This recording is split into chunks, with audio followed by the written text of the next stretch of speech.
This is a Canadian Politic. Today we're going to talk about the coronavirus. I'm going to tell you whether or not you should worry, so stay tuned.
Before I start this presentation, I'd like to give a shout out to 519 Roofing. Call Kyle for all your roofing needs at 519-808-9444. Now on with the show. Thanks for joining me at Canadian Politic today. And holy corona, it looks like we got quite the situation going on with the COVID-19 outbreak. And I'm actually getting live updates right now on my phone. And oh no. Oh no. Oh no! Oh yeah! Not now, Kool-Aid guy. We got a situation on our hands.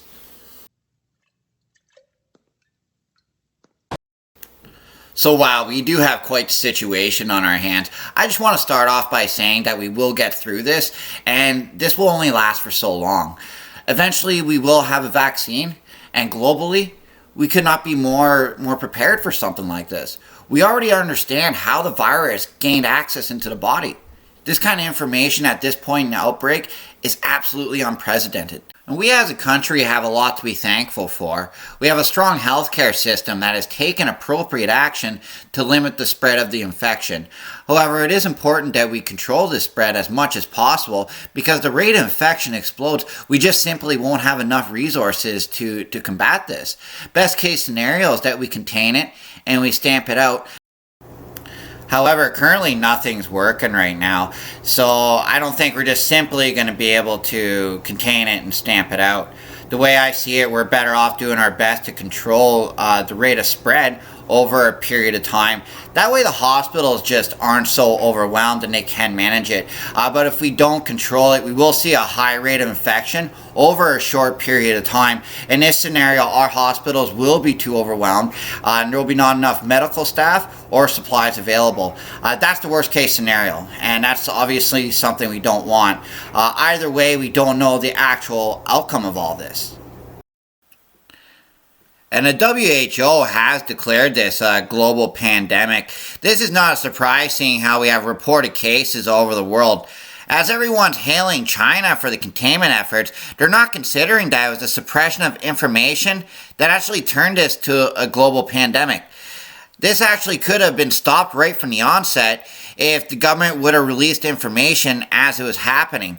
Instead, it was swept under the rug, and as a result, people traveled, and now this is actually a global pandemic. And the biggest problem here in Canada is not COVID-19, it's the mass hysteria. Basic supplies are flying off the shelves. Currently, there are only 152 cases in Canada. The Public Health Agency of Canada assessed the public health risk to Canadians of COVID-19 as low to the general population.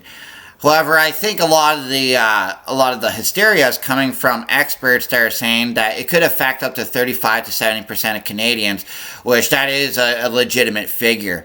We had someone high profile test positive for COVID-19. That was Justin Trudeau's wife. Even though the death toll related to coronavirus is low, this is a hard infection to detect.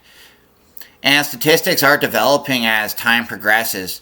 One of the myths surrounding COVID-19 is that it only affects the elderly or those with respiratory problems.